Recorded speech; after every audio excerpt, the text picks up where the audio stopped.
Could Bitcoin save the petrodollar from impending decline? Welcome once again to another episode of What If Economics. I am your faithful economics steward, AI Tony, your guide through a sea of uncharted economic inquiry.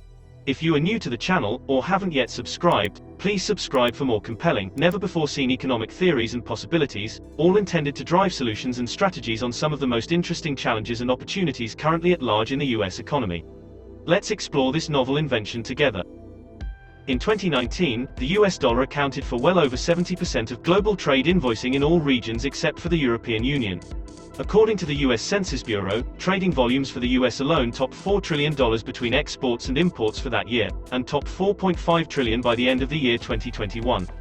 Primary to the dollar's success has been its role in the operation of global energy markets. This, as the United States dollar holds the imperious position of being the chief medium of exchange for virtually all global energy transactions, regardless of the countries involved. That is to say, if a country wants to buy oil from, say, Saudi Arabia, then before it can ever attempt to complete the energy transaction, that country has to convert its own currency to US dollars, this by either purchasing the dollars on an open forex market, or by leaning on stockpiles of US dollars that it would have already attained through its own prior exporting activities.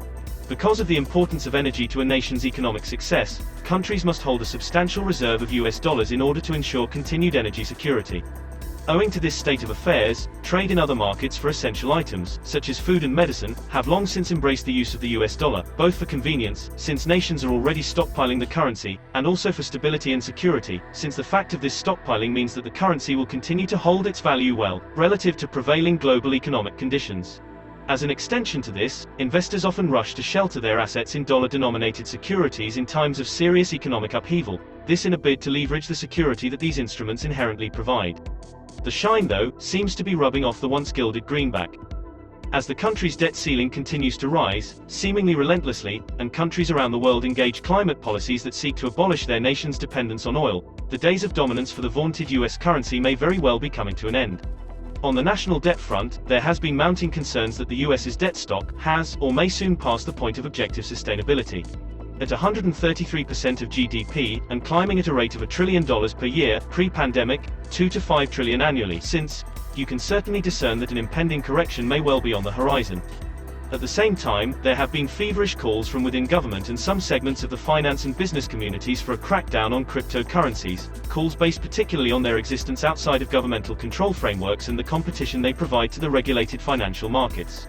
Because they provide an alternative to government-issued currencies, many Western countries have been encouraged to launch their own digital fiats, even while they actively consider measures aimed at limiting the appeal of decentralized cryptocurrencies.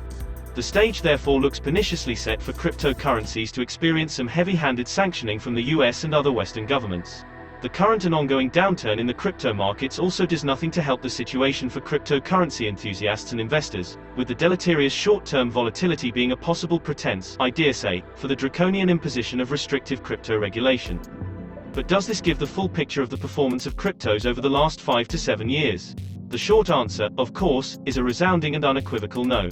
Cryptocurrencies have outperformed the major US stock indexes on a medium to long-term basis by all observable and objective metrics. To illustrate this point, the S&P 500 rose by nearly 71% between June 2017 and the end of May 2022, while Bitcoin and Ethereum have risen over 1,000% and 119% respectively, over the same period of analysis. This indicates that, on a purely mathematical basis, an investment in Bitcoin in 2017 would have yielded 14 times the return today as the same invested amount in the mainstream stock markets over the same time period. Balancing investment portfolios for the various funds that operate within the economy, some for key economic functions such as insurance and pensions for instance, would therefore profit greatly from another class of investment instruments from which to yield substantial gains from risks undertaken. A productive coexistence between crypto and the US dollar would thus be immensely beneficial to the health of the US economy. A crypto-backed dollar means that the fate of both currencies would be intricately linked, as opposed to counteracting and competing with each other, as is currently the case. This would mean that an increase in demand for crypto assets would necessarily result in an increase in demand for the sovereign US currency. Here now are 3 important measures to facilitate this transition to a crypto-backed US dollar, a future-proof replacement to the current oil-backed currency. The first measure would be to require all crypto on and off-ramping be done exclusively in US dollars, a similar situation to that which currently exists for oil and gas purchases. This would in large part be a mere formalization of the current state of affairs, since well over 80% of all crypto transactions are currently done using the US national currency. Considering the looming threats of bans and crippling regulations, this dollar limitation would prove more than a reasonable compromise for most crypto enthusiasts and investors, who would otherwise be left alone to operate as usual.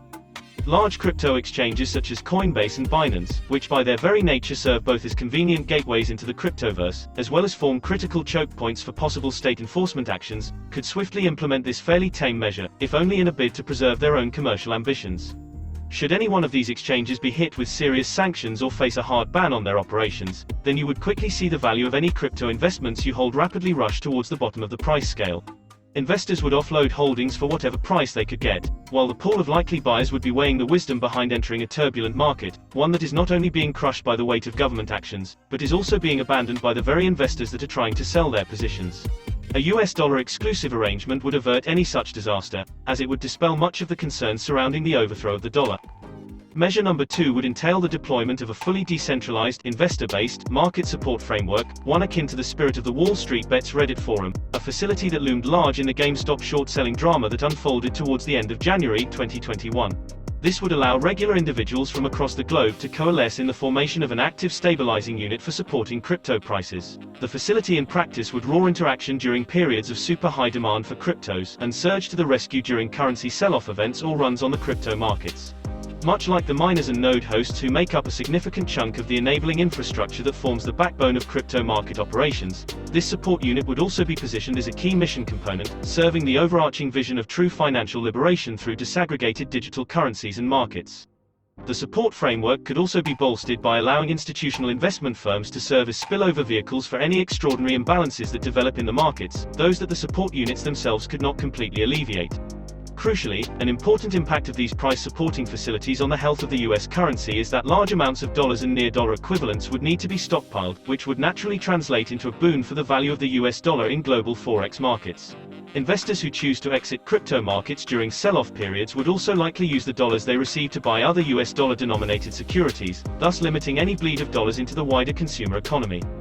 As to how these price supporters would be compensated for their service, gains could be had both in dollarized security holdings held for shoring up prices, as well as in price advances made in cryptocurrency holdings, following the quashing of a sell-off event.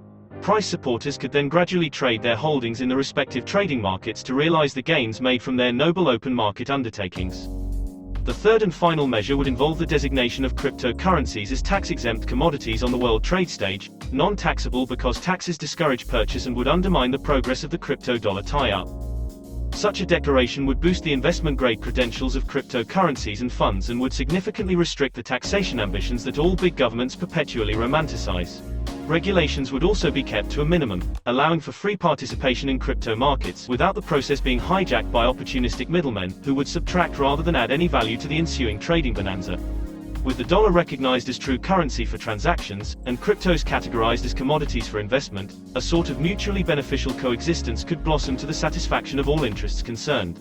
Companies could safely shift some retirement funds into cryptos, and compensation packages could be designed to offer some worker benefits in the form of mainstream crypto investments. The colossal and positive impact of this declarative policy measure would be most transformative for the essential crypto-dollar interactions. And those are the three measures that could secure a future US dollar powerhouse backed by solid blockchain-dependent cryptocurrencies. Such a magical tie-up would work with, and later serve as the replacement to the current oil-based status quo for the US dollar. The relationship between the dollar and cryptocurrencies could hardly be made any stronger. The flood of support for crypto upon adopting these measures would allow the government unfettered discretion in their monetary policy agendas, with an inflation hedge provided by cryptos to everyday Americans. So the Fed could continue to prop up legacy markets and the government, with boundless liquidity programs and counter-programs, and the citizens could rest easy knowing that the fortified crypto market, seeing massive global investments, would provide them a shield against economic downturn and regular cost of living losses. Efforts to shelter assets would remain a boon for the US dollar and would similarly serve to bolster the success of the crypto markets. The decentralized market stabilizers, for instance, would happily provide the coins demanded for any haven-seeking crypto investment moves. With a raging confidence boost for both the sovereign US dollar and the best among the widely used cryptocurrencies, the world could perhaps experience the full unfolding of the long-awaited crypto revolution, with minimal disruption to the prevailing financial ethos. If you liked this video and agreed with any of the measures for bolstering the prospects of both cryptocurrencies and the dollar, please like the video, share it with a friend, and leave a comment outlining the measure you'd most like to see in effect. Or what would be a measure of your own that you think could improve US crypto relations? And if you're not particularly pumped by the prevalence of cryptocurrencies today or think they're simply instruments of high-tech, high-stakes wagering binges, I would still love to hear your dissenting opinions, and what you think should be done regarding the two currency groups. For whatever else you might consider important for us to discuss, leave your comments below and let us start a conversation. Thank you for watching, and stay tuned for more from What If Economics. See you in the next one.